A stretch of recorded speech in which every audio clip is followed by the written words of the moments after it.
କ'ଣ ଆପଣମାନ ମନକୁ କେବେ ଏମିତି ଆସିଛି କି ମୋ ବାପାଙ୍କ ଠାରୁ ମଧ୍ୟ ଟ୍ୟାଲେଣ୍ଟ ବା ଆମର ଯେଉଁ ପିଢ଼ି ରହିଛି ସେ ପିଢ଼ି ଆସ୍ତେ ଆସ୍ତେ ଡେଭଲପ୍ ହେବାରେ ଲାଗିଛି।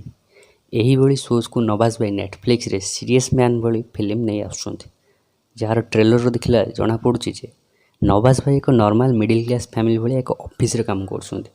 ତାପରେ ଆଗକୁ ଗଲା ପରେ ସେ ତାଙ୍କର ଆଗାମୀ ପିଢ଼ିର ଭବିଷ୍ୟତକୁ ନେଇ ବହୁତ ଖୁସି ଥିବାର ଜଣାପଡ଼ୁଛି।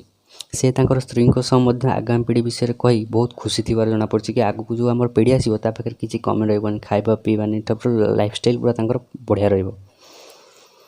ନବାଜ ଭାଇ ନିଜକୁ 2G ଆଉ ତାଙ୍କ ବାପାଙ୍କୁ 1G ମାନୁଥିଲେ।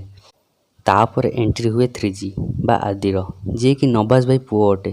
ଆଦି ଅତ୍ୟଧିକ ଟ୍ୟାଲେଣ୍ଟ ଥିବାର ଟ୍ରେଲରରୁ ଜଣାପଡ଼େ, ଯାହାଫଳରେ ସେ ବହୁତ ଫେମସ୍ ହୋଇଯାଏ। ତା ପଛରେ ମିଡ଼ିଆ ନେତା ଆସି ସମସ୍ତେ ପହଞ୍ଚନ୍ତି।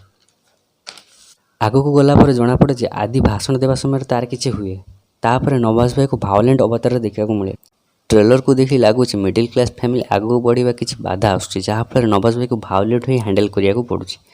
ଫିଲ୍ମ ଆମକୁ ନେଟଫ୍ଲିକ୍ସରେ 2 ଅକ୍ଟୋବର ମାନେ ଗାନ୍ଧୀ ଜୟନ୍ତୀରେ ରିଲିଜ୍ ହେବାକୁ ଯାଉଛି। ଏମିତି ଏକ ଭିନ୍ନ ଧରଣର ସୋଚ୍ କେବଳ ନବାଜ ଭାଇ ହିଁ ସୁଟ୍ କରିବ। ନବାଜ ଭାଇ ହିଁ ଏଇଭଳିଆ ଫିଲ୍ମ କରିପାରିବେ। ଆଗକୁ ଏମିତି ଟ୍ରେଲର ବା ଫିଲ୍ମ ରିଭ୍ୟୁ ପାଇଁ ଚ୍ୟାନେଲକୁ ସବସ୍କ୍ରାଇବ୍ କରନ୍ତୁ। Thank you.